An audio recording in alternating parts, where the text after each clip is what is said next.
कांग्रेस नेता पवन खेड़ा ने एक बार फिर इलेक्शन कमीशन और पीएम मोदी पर निकाली अपनी भड़ास। पवन खेड़ा ने कहा, चुनाव आयोग पीएम मोदी की कठपुतली की तरह चलता है। पवन खेड़ा ने पीएम मोदी पर की टिप्पणी, कहा मोदी की तुलना गांधी परिवार के सदस्य से नहीं की जा सकती।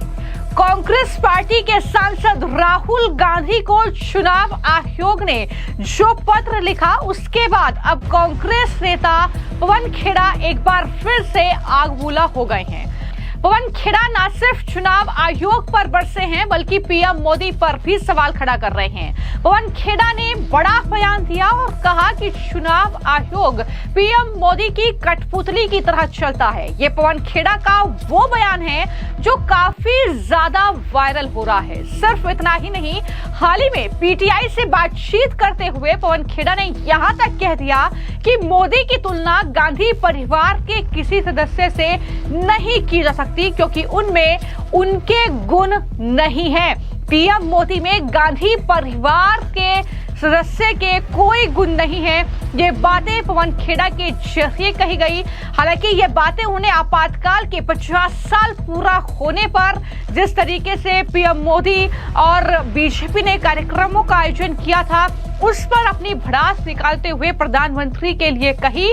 लेकिन ये देखने को मिल रहा है कि बिहार में विधानसभा चुनाव से पहले कांग्रेस पार्टी किस तरीके से हार से घबराई हुई है, डरी हुई है, और यही वजह है कि महाराष्ट्र चुनाव के इतने दिन बीत जाने के बाद, इतना समय बीत जाने के बाद अब राहुल गांधी महाराष्ट्र चुनाव में गड़बड़ी का आरोप चुनाव आयोग पर लगा रहे हैं। और जब चुनाव आयोग राहुल गांधी को लेटर लिखता है और ये कहता है कि आइए मिलकर बातचीत करते हैं, आप जो आरोप लगा रहे हैं जाहिर तौर पर उन पर बात होनी चाहिए, तो पवन खेड़ा बौखला जाते हैं। जब उनसे इसको लेकर सवाल किया जाता है तो पवन खेड़ा का जवाब आता है कि हम चुनाव आयोग पर बात करेंगे। राहुल गांधी, मल्लिकार्जुन खड़गे और कांग्रेस के अलग अलग नेता लगातार इन मुद्दों पर चर्चा कर रहे हैं, लेकिन चुनाव आयोग पीएम मोदी की कठपुतली की तरह चल रहा है। ये पवन खेड़ा का बयान है, सुनिए उन्होंने क्या कहा है। चर्चा आपसे करेंगे, विस्तृत चर्चा करेंगे, उसको हमने स्टडी भी किया है और भी स्टडी कर रहे हैं। कल हमने एक स्टेटमेंट भी निकाला कांग्रेस पार्टी की तरफ से। राहुल गांधी जी, मल्लिकार्जुन खड़गे जी और इंडिया अलायंस के अनेक सदस्य लगातार इन मुद्दों पर चर्चा कर रहे हैं, दबाव बना रहे हैं चुनाव आयोग पर। लेकिन चुनाव आयोग कठपुतली की तरह, जैसे मल्लिकार्जुन खड़गे साहब ने उस दिन कहा, कठपुतली की तरह मोदी जी के इशारों पर चलता है। तो जाहिर तौर पर विधानसभा का चुनाव है बिहार में, और कुछ वक्त पहले ही उससे कांग्रेस पार्टी ने ये एक नई तरकीब निकाली है, चुनाव आयोग पर सवाल उठाकर पीएम मोदी को घेरने की, बीजेपी को घेरने की, और इस पर पूरी तरीके से फेल होते नजर आ रहे हैं। क्योंकि न सिर्फ चुनाव आयोग ने राहुल गांधी को बुलाया है बातचीत के लिए, जो आरोप चुनाव आयोग पर धांधली का लगा रहे हैं, बल्कि जो महाराष्ट्र हाई कोर्ट में एक याचिका पहुंची थी दरअसल चुनाव आयोग के खिलाफ, उस पर भी कांग्रेस पार्टी को जोरदार झटका लगा और वो याचिका खारिज हो गई। तो कहीं ना कहीं बैकफुट पर कांग्रेस पार्टी है, और ये साफ तौर पर उसका नतीजा इन बयानों में कांग्रेस पार्टी के नेताओं के देखने को मिल रहा है। महाराष्ट्र विधानसभा चुनाव 2024 को लेकर राहुल गांधी ने चुनाव आयोग पर आरोप लगाया था, जिसके बाद ये पूरा मामला कुछ इस तरीके से आगे बढ़ रहा है।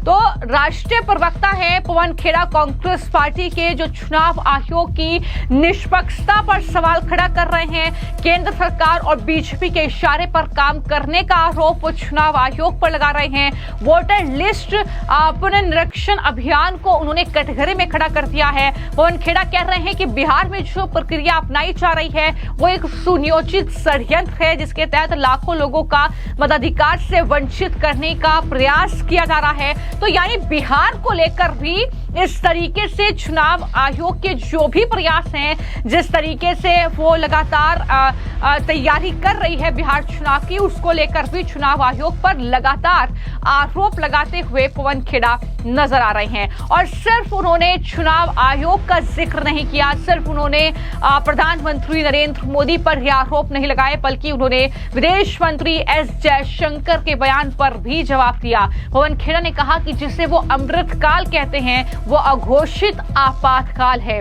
तो इस तरीके की बातें कांग्रेस पार्टी के ये नेता कर रहे हैं जब आपातकाल को लेकर इनसे सवाल किए जा रहे हैं, जब बीजेपी जो है आपातकाल को एक काला अध्याय लोकतंत्र का बता रही है, तो ये कह रहे हैं कि आज का जो वक्त है वो ही अघोषित आपातकाल है। क्या कुछ पवन खेड़ा विदेश मंत्री एस जयशंकर के बयान पर बोल रहे हैं, जरा सुनिए। अब ये नए नए शब्द ले आए।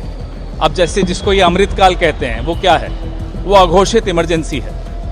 जिस नेता ने, जिस पार्टी की सरकार ने इमरजेंसी लगाई थी, संविधान के माध्यम से इमरजेंसी लगाई थी, संविधान के माध्यम से इमरजेंसी हटाई और फिर उस इमरजेंसी के लिए माफी मांगी, जनता ने माफ किया और 353 सीटें लेकर वही पार्टी, वही नेता फिर से आई। तो इस तरीके से कहीं ना कहीं पवन खेड़ा बौखलाए हुए हैं। और न सिर्फ पवन खेड़ा, कांग्रेस पार्टी के अगर किसी भी नेता से आप चुनाव आयोग को लेकर सवाल करेंगे, अगर आप इस तरीके से आपातकाल को लेकर सवाल करेंगे, तो कुछ इसी तरह का जवाब जो है उनकी तरफ से सामने आएगा। और पवन खेड़ा भी उसी कड़ी में कुछ इस तरीके के बयान दे रहे हैं। पवन खेड़ा ये भी कह रहे हैं कि चुनाव आयोग हमारे सवालों का जवाब देने के बजाय अब बिहार में इस तरीके से जो है वो वोटर लिस्ट पुनरीक्षण अभियान में जुट चुका है और ये धांधली है। इस तरीके का आरोप वो लगा रहे हैं। अब निष्पक्षता नाम की कोई चीज नहीं बची है। बेहद गंभीर मामला है। इस मुद्दे को हम लोग लगातार उठा रहे हैं। अन्य विपक्षी दल ममता बनर्जी ने भी सवाल खड़े किए।